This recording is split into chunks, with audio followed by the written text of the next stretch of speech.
Hey guys, welcome back to the channel. My name is Daniel from Woodworking with Dash, and today we're going to make this box. Very unusual box. It's got an art design inlaid into the top. As a lot of you know, I'm into art and woodwork, so in this box I've combined both. One of my favourite artists is Wassily Kandinsky, and this is one of his famous art pieces. And the inlaid on the top is my interpretation of that piece. And there was a lot of work went into this. There was a lot of laser work. Put it through the laser 4 times to get all this done, and then insert all the timber. But it was a lot of fun too. So come on a journey and we'll make this box. Cool. Another unusual box, guys. But I made it in unusual at school.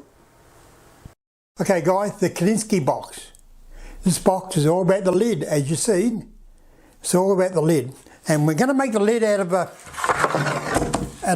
commercial timber called Heaver. I get it from the big box store. It's a whitish sort of timber. It's white as maple, but nice anyway. It's a finger Jordan timber, so it will stay fairly flat. And we'll make it out of that. In the lasering at the top, multiple runs. Anyway, we'll work it out. I hope I'll work it out anyway. And that's the design I've come up with on the computer. It looks interesting, doesn't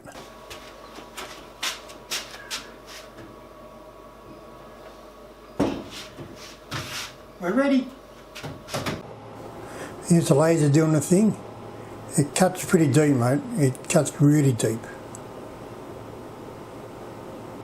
Okay guys, I've done the first laser pass in the lid for the Kandinsky box. We're going to do this in about at least 3 passes, maybe 4. My little offcuts, I'm going to plane them down to about 6 or 7 mil and then cut them on the laser to fit into the holes. So there's going to be a male and a female. But look how sharp the laser can cut. You don't get that on a CNC. You see the dead square edges? You can never get that on a CNC because the cutter's round. Same with the curves. So that's why I like the laser much more than the CNC. Plus, you don't have to cramp anything down. It cuts with light, so nothing moves. You just got to place it there and turn it on. What a great machine. And using my favourite machine, the thicknesser again.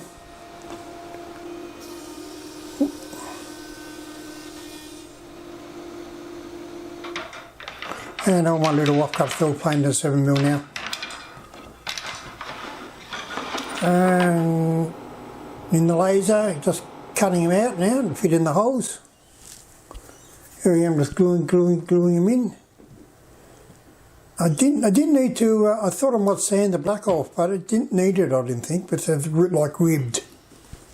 But it seemed to hold it right, so I just left it like that. And into the press now, so I can press them all down. My home-made press works well. I've got a video about that, guys, if you want to have a look. Okay guys, I've taken the top out of the press. It's all been glued up and all dry now. Now we'll put it through the sander. Then we'll do another pass on the laser, do the whole thing over again. So it all takes time. Chicken legs. Yeah. And the sander works well too. Double drum sander.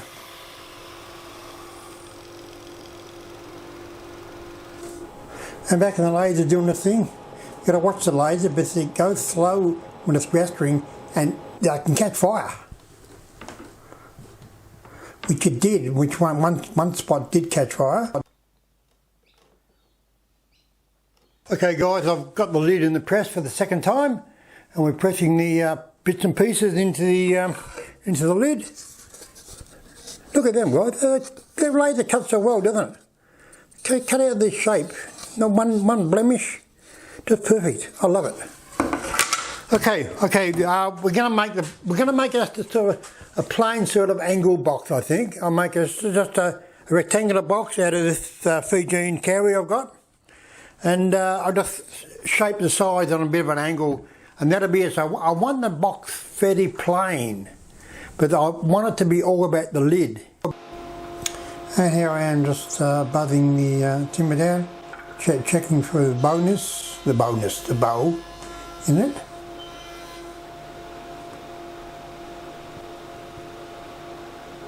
And doing it again.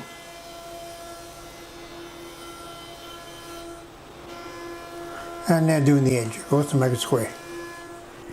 Before I put it through the thicknesser on the edge, put a bow through there, so to clean up both edges.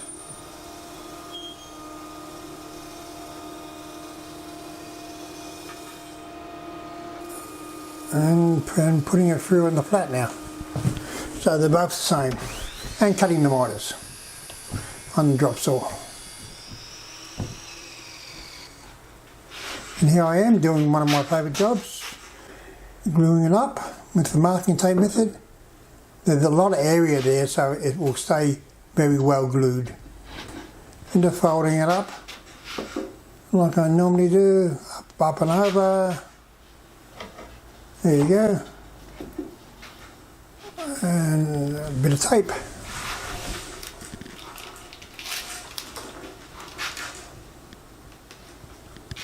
Just to hold it before I put the cramps on. And there I am putting a couple of cramps on. And I'll check for square. Oh, that's me doing my housework. Every now and again, you got to do your housework. Even a big YouTube star like me has to do housework. Yeah, sure, big YouTube star. Yeah, and I think. Oops.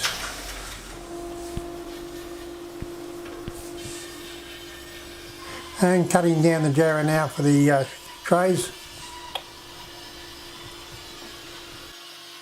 Okay guys, I've got the box all cramped up. A very thick box at the moment, but when I cut it on the angle, it'll look a lot skinnier. And I've got the second lathering done and all glued up now. Same as before, we'll proof the sander, we'll sand it down, then back in the lather for the third time. We'll probably have to do 2 more times. It's just a process and it all takes time. I'm loving it. I love the journey. So that will sit like that in the end, and it'll be a very unusual box. So again, we'll whack it through the sander, then back on the laser.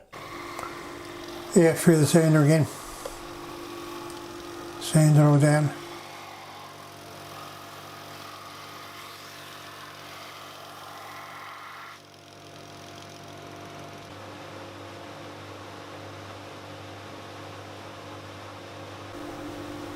And now sanding the splines down.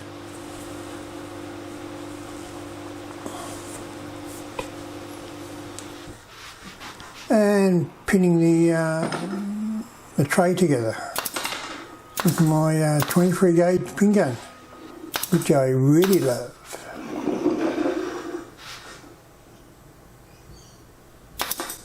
There it goes. Well done. Okay guys, we're getting there now. I got the tray all done. It's all glued up and pinned together. It's come out well.